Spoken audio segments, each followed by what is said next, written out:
Hello guys, these are several ways to speed up your Cycles render. Eevee is fast, but you don't always like it because this is supposed to be grass and you'd never know it's grass.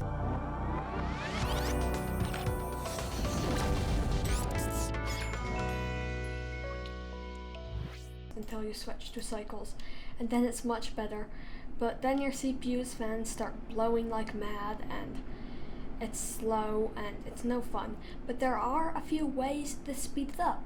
First, use your GPU if you have one. If you don't, it's going to be so much slower. So your GPU is meant for this, so use it if you have one. That's a no-brainer. So then go down and uncheck denoise if you have enough samples. Now go down to performance, uncheck use tiling, and uncheck use compact BVH. So that makes it faster, but then the real thing is use persistent data.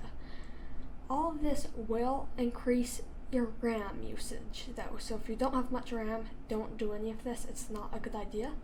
But this will make your render so much faster. Thank you for watching, like and subscribe, thank you.